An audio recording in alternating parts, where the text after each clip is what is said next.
بسم اللہ الرحمن الرحیم۔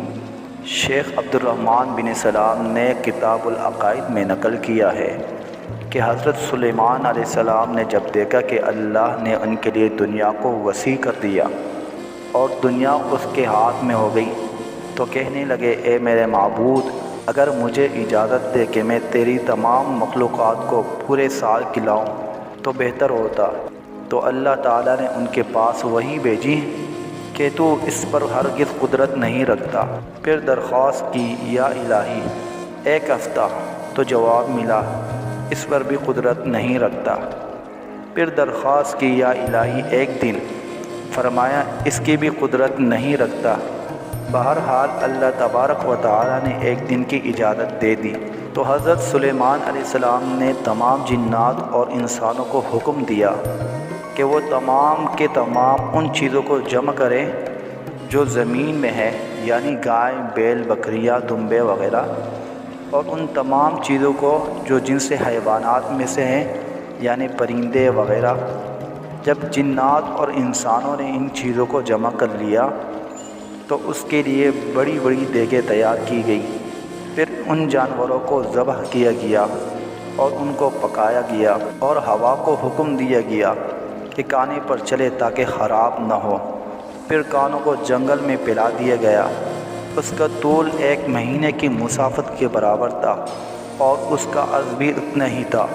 پھر اللہ تعالیٰ نے حضرت سلیمان علیہ السلام کے پاس وحی بھیجی، اے سلیمان، تم مخلوقات میں سے کس سے دعوت شروع کرے گا؟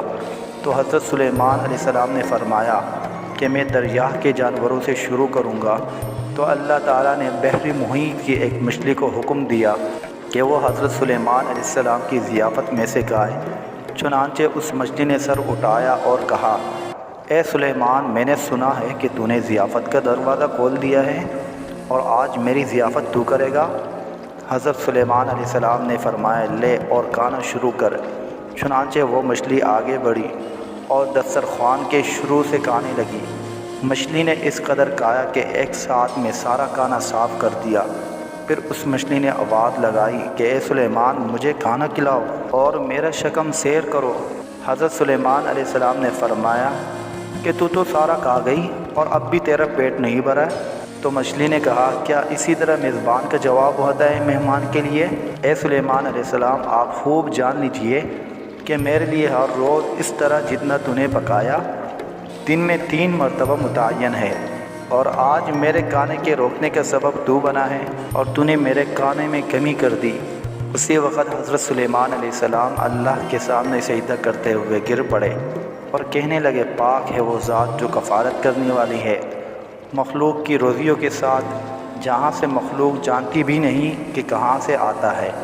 خلاصہ کلام یہ ہے کہ بے شک ہمارے رزاق صرف اور صرف اللہ ہے، چنانچہ ہمیں صرف رزق اسی سے مانگنا چاہیے، اور کبھی اپنے مال و دولت اور وزارت صدارت کے بل بوتے پر انسان ناز نہ کرے کہ میرے پاس مال ہے، منصب ہے، اس لیے مجھے رزق کے بارے میں پریشان ہونے کی ضرورت نہیں ہے، بلکہ سب کچھ ہونے کے باوجود بھی اللہ ہی سے مانگتے رہنا چاہیے۔ دعا ہے کہ اللہ ہم سب کو اس واقعہ سے سبق حاصل کرنے کی توفیق عطا فرمائے۔